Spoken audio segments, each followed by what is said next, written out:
Hi everyone, I'm the Plant Propagator and welcome to my channel. Today I'm going to rush to get out of here, so by the time you're seeing this, I will be back in the Midwest freezing my patootie off, and this will all be behind me. But right now, for today, I am rushing, trying to get everything organized and together, and avoiding a lot of things I should be doing so that I can make sure that my orchids are okay and everything is done with those. So I took a look at my garden today, trimmed up the plants that were getting too big so that they would be okay. Did a lot of work on the potted plants, because what happens is the potted plants get big, and it's not raining this time of year, and I usually water them pretty often. I'm not going to be here to do that, so I had to trim them way back. I'm also looking at some of the other plants in my garden, and I planted some milkweed that I grew from seed because I like to attract monarch butterflies. I had some milkweed seedlings that I put in a few different places in the yard, and I went out there as I was looking through my garden today. I went through there, and they're mostly gone or chewed down a lot. I was able to find one of my collection of plants, and even with that one, there was a huge monarch larvae that was on there that's probably going to chew down those plants. You know, the larvae, they're looking out for themselves. They're selfish. They're not looking out like I am for future generations, for you know, for the other monarchs to come and lay their eggs and big plants. So they have pretty much defoliated all of my large plants and taken all the leaves off, and you know, they're looking out for their own survival. And as a result of that, there's not much left for them to eat. So I guess they're crawling around in my garden, and they find the little babies. Now the thing is, with the seedlings, they're very delicate and they're very delicious apparently, and they eat those down to the ground, which means they're not coming back. Now luckily I have seed. I know how to grow them from seed. I had a video on how to grow milkweed from seed.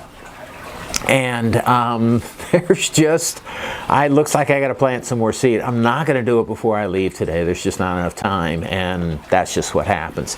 But the main thing that I was doing today is getting these guys ready, but I also want to do some final Pollinia collection, some pollinations, and get everything organized before I go, because I won't be here for 3 weeks and I don't want to lose that time. So what I have here is 3 plants that I want to work on. So and I'm not going to show you. I'm going to do a pollination of Maikai. So there is actually this is a big plant right here, this Maikai, and I actually have a seed capsule already forming way over on the end here, on the end of the screen. So there's a seed capsule already forming from the cross that I made, but then but it's a big plant. So I'm going to cross onto one of these new flowers here with a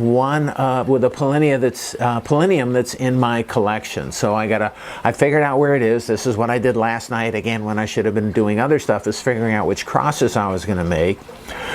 So I'm going to go to my Pollinia box. This is not the one that I have, is in my refrigerator. And I'm going to use Pollinia and make some crosses, just one cross onto this Maikai that hopefully will take. I also have, that has really come out well, Lila Ashitomi. That's this plant right here. And I'm largely, and it just opened up maybe yesterday. It's opened up fully today, but I got 2 more blooms right on this plant that are not open yet, that may be open by the time I get back. But in the meantime, the other blooms are probably going to be faded within 3 weeks, maybe a month. They'll be at the tail end of it. So what I'm going to do is cross. And again, I studied this last night. I put the images of Lila Ashitomi and some other orchids that I have Pollinia from on my computer screen, and I thought, okay, in my mind, what are the hybrids going to look like? So I've decided to make a couple of different crosses onto my Lila Ashitomi. It'll destroy the flowers, but I won't be here to be sad that I'm destroying these beautiful flowers. Lila Ashitomi it's a nice plant. It's compact, it stays contained, and it has some nice subtle flaring, yellow flowers, a nice darker lip.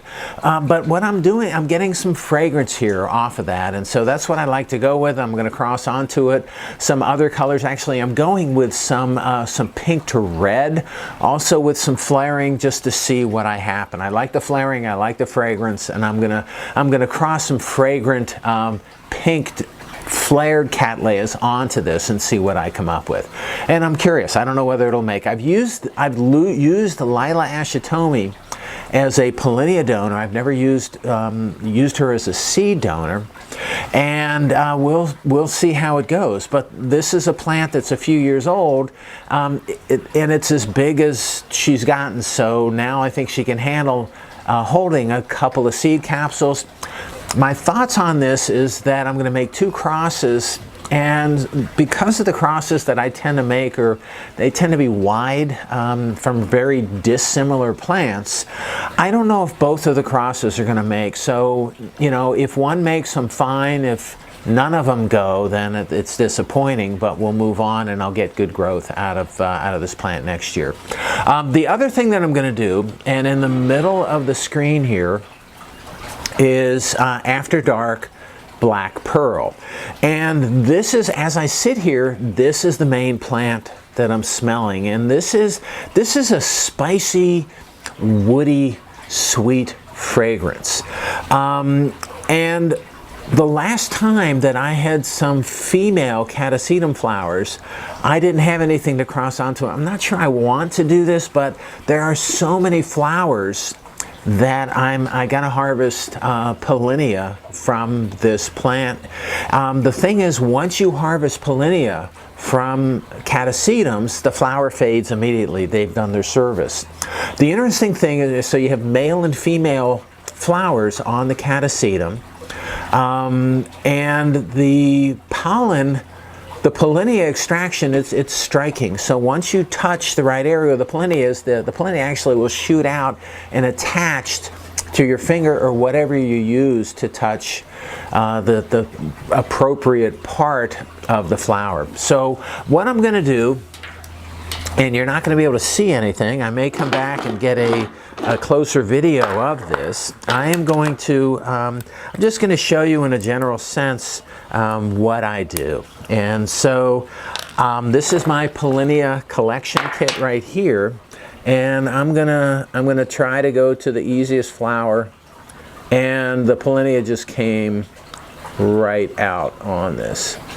And what it tends to do is they tend to stick. This one didn't, but if you use a toothpick, they tend to stick to whatever you use to grab onto it. This is still in a sheath, and I'm going to take it out of the sheath, and then it's a little sticky, and then put it in my tube. But this is essentially what you do: is you go through here and extract the pollinia, and then place them. For me, I place them in the tube, and then in the refrigerator. All right, so let me get this one. And this is, you know, this is a long process. Like I said, I'll try to get a close-up of this and show you what I'm doing. So I'm gonna collect probably about, I'm thinking between probably 10 pollinia. I think that's enough for what I'm doing today. I snap them in my tube, put them in, add them to my collection, and go from there. Really nice plant, easy to do, easy to collect from, but you gotta, again, you have the male-female flower thing that you gotta worry about. All right, I've got a lot to do today, and I'm leaving in 4 hours, so I gotta get my stuff done, get my act together, and get out of here. So that's all I have for you today. I hope you enjoyed my video. If you did and you want to keep on seeing them, it would help me out if you can click on like, share, and subscribe to my channel if you're not already a subscriber. All right, once again, I hope you enjoyed today's video, and happy propagating.